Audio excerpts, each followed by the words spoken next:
Muy bien, empezamos con nuestro primer método del menú, la observación. ¿Para qué vamos a emplear observación? Es un tema de que objetivamente tenemos datos observables.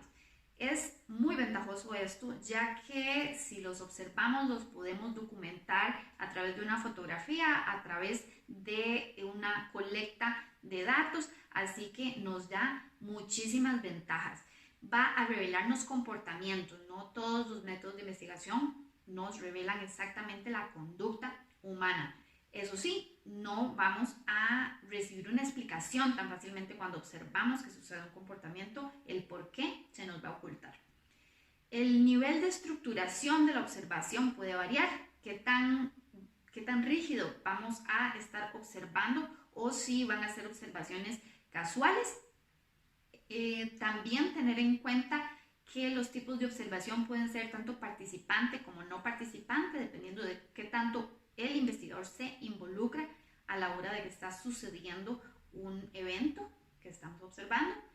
El instrumento que vamos a utilizar se llama una guía de observación, también puede ser un cuaderno para anotaciones científicas, y es muy necesario que para que esta técnica funcione haya un alto entrenamiento de los observadores. Las guías de observación estructuradas pueden conllevar instrucciones de diferentes tipos y permitir un detalle de los datos que queremos colectar muy alto.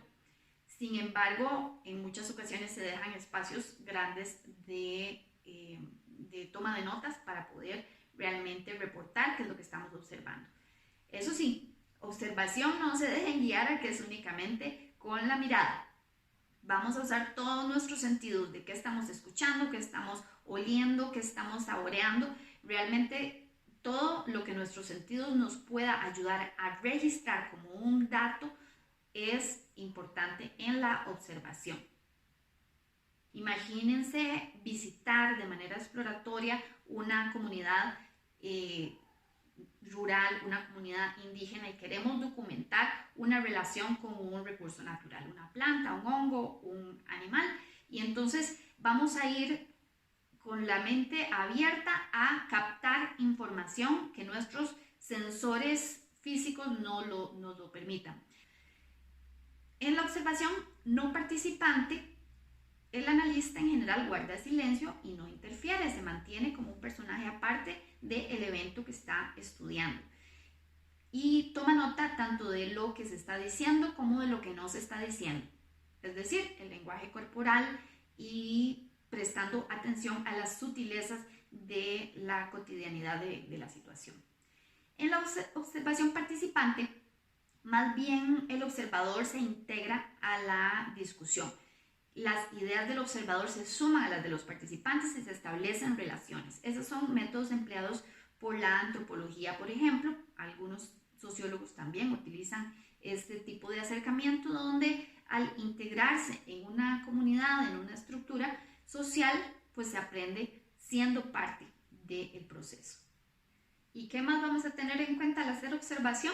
Bueno, vamos a tener que hacer un reporte detallado que marque incluso nuestros propios sesgos y potenciales errores. ¿Qué pudimos haber nosotros distorsionado a la hora de hacer observación, tanto la participante como la no participante?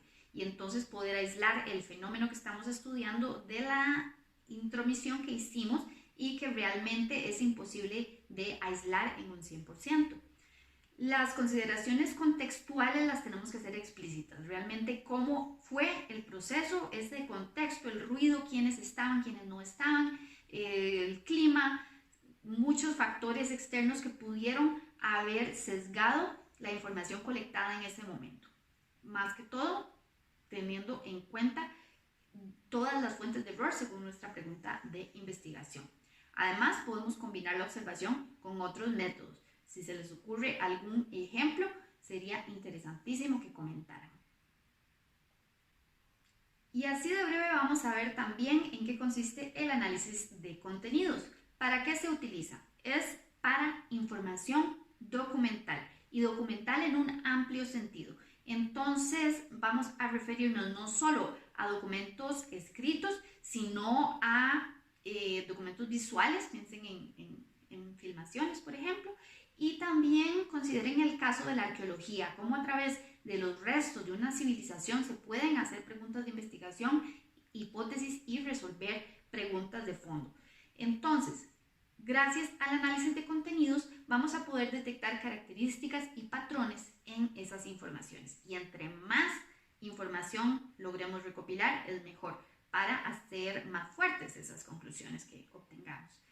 El análisis de contenidos también es flexible a diferentes medios. En la modernidad también tenemos que considerar cómo se incluye el mundo virtual, así que es potencialmente una riquísima fuente de información la que tenemos en Internet.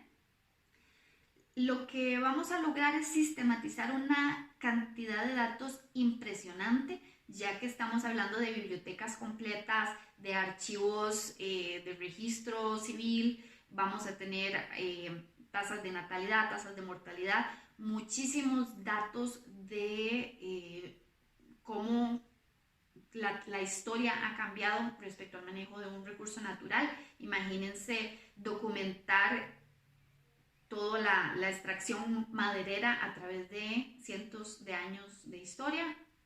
Entonces podemos hacer preguntas muy interesantes desde el análisis documental. Si se hace de manera inferencial, vamos a tener que rastrear dentro de toda esa información esos patrones a través de deducciones.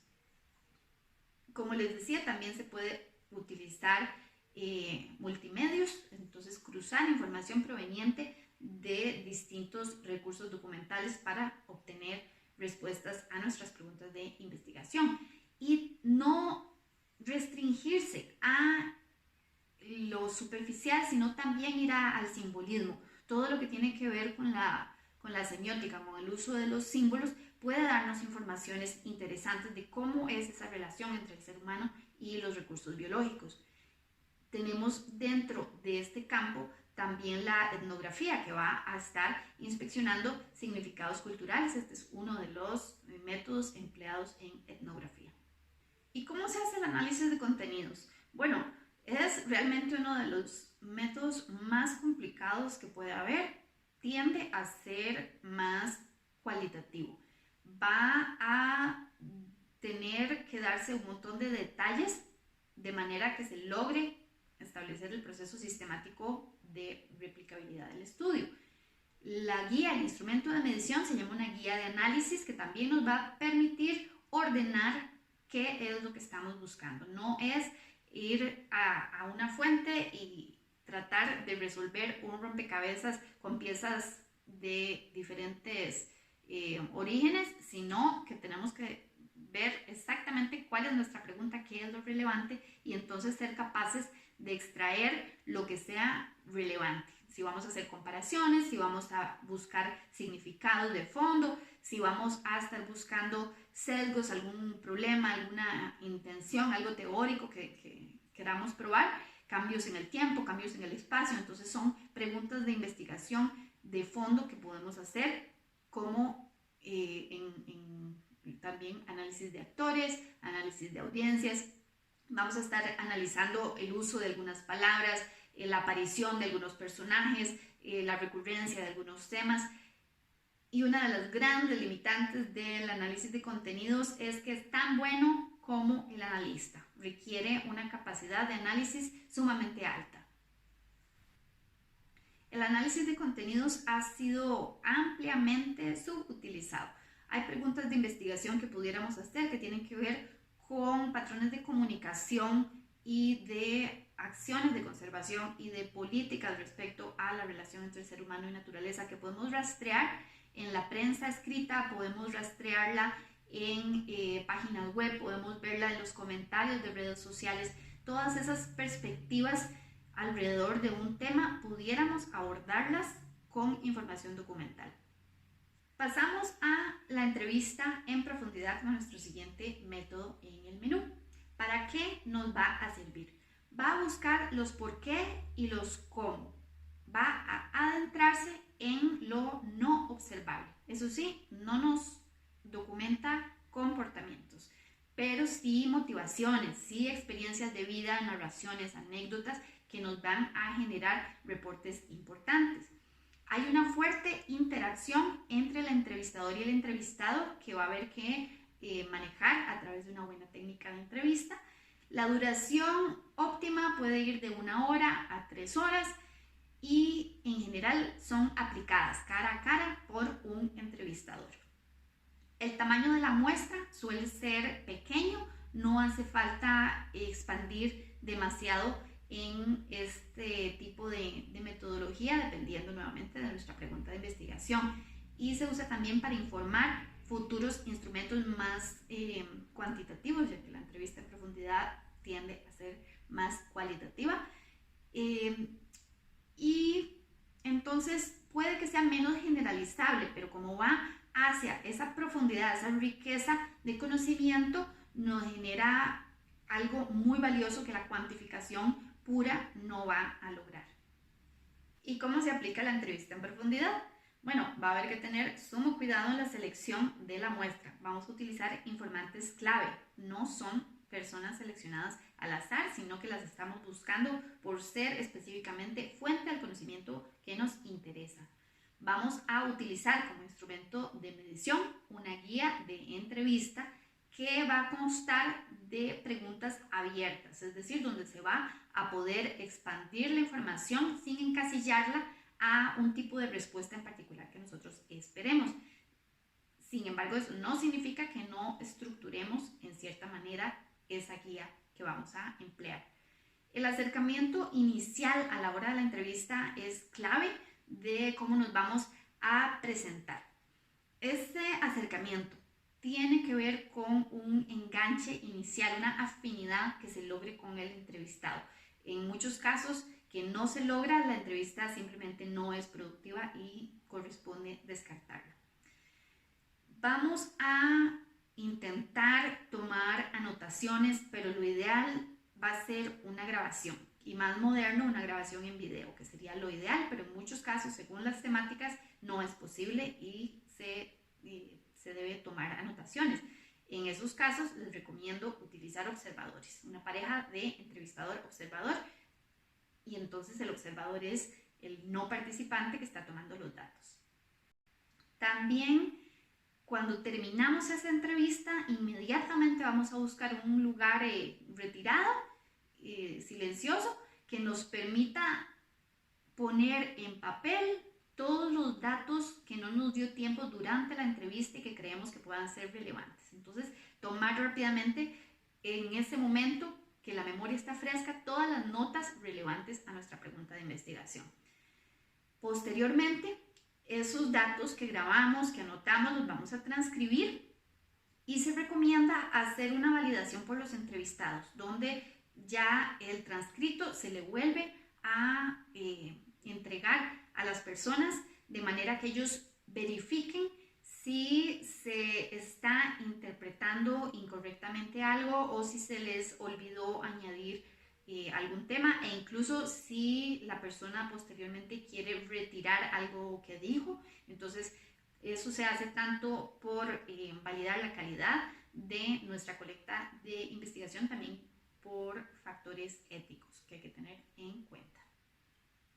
En las entrevistas a profundidad debemos ser muy conscientes del sesgo que el entrevistador impone en el entrevistado, y también va a depender muchísimo del contexto donde nos estamos desarrollando. Entonces hay que planificar en nuestra guía de entrevista cómo vamos a controlar nuestros sesgos, cómo vamos a tomar esos datos y estar en un nivel de concentración sumamente alto, sobre todo a la hora de replicar entrevistas, mantener el mismo estilo de comunicación con las diferentes personas. Eso es bastante difícil.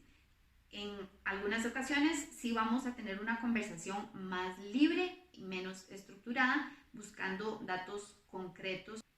Pasemos ahora al otro extremo de estructuración de las entrevistas, que son las entrevistas estructuradas, en las cuales se tiene una predefinición de las preguntas y de las opciones de respuesta, que en general son son cerradas. ¿Para qué nos sirve la entrevista estructurada?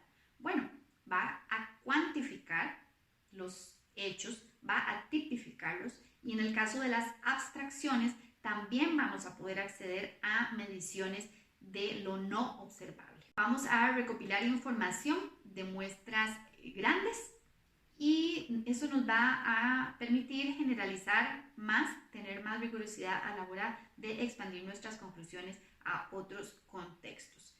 Vamos a necesitar un marco de muestreo para saber en qué consiste nuestra población de estudio y poder tomar una muestra. ¿Y cómo vamos a hacer esa estrategia de muestreo? Si vamos a hacer un muestreo al azar, si vamos a hacer un muestreo sistemático al azar, si vamos a buscar una muestra de conveniencia o algún otro método como el de referencia. Ustedes lo que van a escuchar más en literatura científica es el uso de la entrevista semiestructurada. Eso es un gradiente entre esa entrevista a profundidad totalmente abierta y este extremo de la entrevista estructurada que nos cierra las opciones. Entonces, muchas veces nuestro instrumento va a combinar algunas preguntas abiertas, algunas preguntas cerradas, un poco de manera más flexible, nuevamente, dependiendo de lo que queramos investigar. Bueno, ¿cómo aplicamos las entrevistas estructuradas y semiestructuradas? Dependiendo la modalidad, decidimos si va a ser aplicado o autoaplicado el cuestionario. Si va a ser cara a cara, si va a ser telefónico, digital, por correo postal. La duración de este tipo de entrevistas óptima de 10 a 30 minutos. La aplicación como tal para toda la muestra no debería extenderse durante muchos meses, sino entre 1 y 3 meses sería suficiente. Vamos a revisar nuestra tasa de respuesta y tasa de no respuesta, intentar aumentar la tasa de respuesta lo más posible, con lo cual se puede aplicar incentivos. Hay muchos estudios de cuándo se deben usar incentivos, de qué tipo y qué es el impacto en las tasas de respuesta. El proceso de creación de los cuestionarios estructurados es mucho más largo que el de una guía de entrevista, que el de una guía para análisis de contenidos o para observación, incluso observación estructurada. Las entrevistas estructuradas puede que duren hasta 1 año en su desarrollo porque responden a teorías y a validación de mediciones de manera muy fuerte. Los entrevistadores tienen que ser muy entrenados para que funcionen como clones, básicamente. Necesitamos que una y otra vez, cuando son entrevistas aplicadas por un entrevistador, sean coherentes y no induzcan al error. Sin embargo, ese error del entrevistador es inevitable. Por eso en muchas ocasiones se prefiere que la entrevista sea autoaplicada. Pero no siempre, dependiendo del tipo de entrevistado, no siempre va a ser adecuado. Los entrevistadores entonces en ese entrenamiento que van a tener tienen que estar familiarizados al dedillo con los objetivos, la importancia de seguir las instrucciones y cuáles son los principales errores que deben evitar. Hay muchísimas consideraciones y libros completos y guías y tips de cómo hacer correctamente la aplicación de las entrevistas.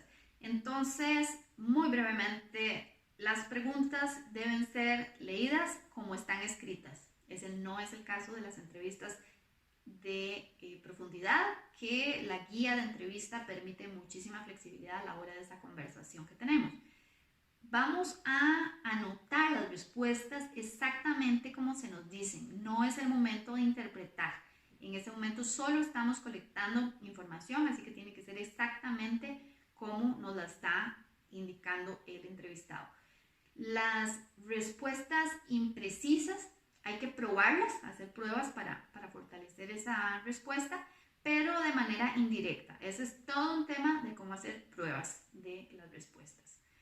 Eso sí, no hay que juzgar el contenido en esas respuestas por lo mismo, porque necesitamos desglosar posteriormente una interpretación del significado real de lo que nos están diciendo. En este mundo de las entrevistas estructuradas y semiestructuradas, intentamos a como de lugar estandarizar para tener resultados cuantificables rigurosos. Sin embargo, se falla continuamente. El entrevistador se intenta explicar mejor, da instrucciones incorrectas, trata de ser buena gente, trata de establecer una buena relación con el entrevistado, sin embargo a veces también está cansado. Entonces hay múltiples maneras en las cuales se puede equivocar y obtener una respuesta diferente cada vez. ¿Y por qué tanto esfuerzo en estandarizar la aplicación de este tipo de método? Bueno, tenemos errores al entrevistar que hay que cuidar. Hay errores en las instrucciones, hay errores en las preguntas, se puede equivocar al marcar una respuesta, también se puede cometer errores a la hora de interpretar una respuesta. En cuanto a los sesgos que pueden haber en la entrevista, hay altas probabilidades de que si no se establece un buen contacto inicial con la persona que estamos entrevistando, todas las respuestas que vamos a obtener van a estar pasando por un filtro social de esa interacción. La actitud del entrevistador también puede tener que ver con cómo se recopilan esos datos, y a la hora de que se intenta aclarar alguna pregunta que no se logre el nivel de comprensión, puede que se usen pruebas inadecuadas a las preguntas, y entonces si esas pruebas no están estandarizadas también están metiendo sesgos.